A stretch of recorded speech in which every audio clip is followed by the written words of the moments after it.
السلام علیکم ورحمۃ اللہ وبرکاتہ۔ سنن ابن ماجہ میں حدیث نمبر 4141 ہے۔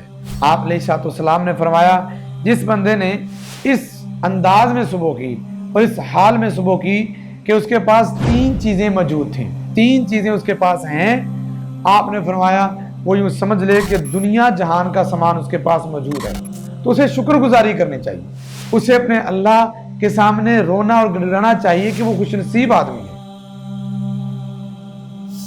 پہلی چیز فرمایا، اگر کسی کے پاس جسم صحت مند موجود ہے، آپ نے صبح کی اور آپ کو کوئی بیماری نہیں ہے، آپ کی آنکھیں، کان، ہارٹ، دل، ہر چیز آپ کی بالکل ٹھیک ہے۔ دوسری، آپ نے فرمایا اس کی جان امن و ایمان میں ہو، اسے کسی کا کوئی خطرہ نہ ہو، جنگ کا کوئی خوف نہ ہو، کسی اور قسم کا خوف نہ ہو۔ تیسرا، آپ نے فرمایا اس دن کا کھانا اس کے پاس موجود اور میسر ہو۔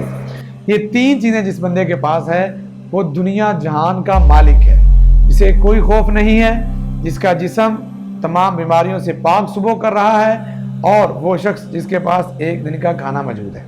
اب غور کیجئے، اللہ نے ہمیں کتنی نعمتیں دی ہوئی ہیں، مگر ہم اللہ کے شکر گزار بندے نہیں بنتے۔